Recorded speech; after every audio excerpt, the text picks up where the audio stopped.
దేవరా దేవరా అంటే అన్నం చూడడం 6 years అవుతుంది ఇప్పటికి. ఇప్పుడైతే ఒక సెలబ్రేషన్ టైప్ అయినా చాలా రోజులు వెయిట్ చేసినాము. మొన్న రిలీజ్ అయిన కూడా క్యాన్సిల్ అయినా కొంచెం బాధగా ఉన్నాము ఫ్యాన్స్ అందరం. కానీ ఇప్పుడైతే రిలీజ్ అయిన కానించి కొంచెం వైపు మార్నింగ్ నుంచి అయితే మీరు చూస్తున్నారు కదా పబ్లిక్, చాలామంది రీల్స్లో కానీ చాలా హైప్ చూపిస్తున్నాం. అన్నం చూడడం అయితే హ్యాపీ అన్న, ఫుల్ ఖుష్.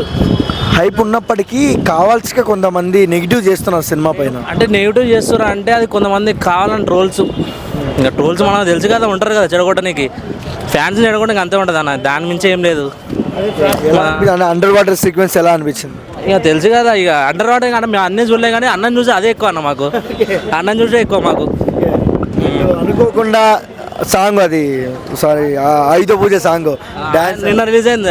ఓకే, మాకు ఆయుధ పూజ అంటే చాలా నుంచి మేము డ్యాన్స్ కూడా వెయిట్ చేస్తున్నాం, అన్న డ్యాన్స్ గురించి. ఇప్పటికి మాకు అది ఫీస్టింగ్ అంతే. సినిమా మొత్తంలో పంచ కట్టుకునే ఉంటారు ఎన్టీఆర్ గారు. ఇక పంచ కట్టుకున్నా అంటే మేము స్పాయిలర్ అలర్ట్ చేయలేం కదా, అదంతా చెప్తే ఇంకా మేము సినిమా చూసేది ఎందుకు. ఇంకా ఎలా అనిపిస్తుంది ఎన్టీఆర్ మాస్ వైబ్? ఇక 2 కళ్ళు చాలా అన్న, ఒక మాట చెప్పాలంటే అంతే. ఓవరాల్గా రికార్డులు షేక్ అంటారా? రికార్డులు ఈరోజే మీరు చూస్తారా, ఈరోజు మొత్తం ఇక ఎన్టీఆర్ ఫ్యాన్స్ మొత్తం చూసి నైట్కి మీకు అర్థమైపోతుంది. ఇక ఓవరాల్గా ఎర్ర సముద్రం గురించి ఏం చెప్తారు? దేవరా అంతే, ఇక మా సమ్మ మొగుడు.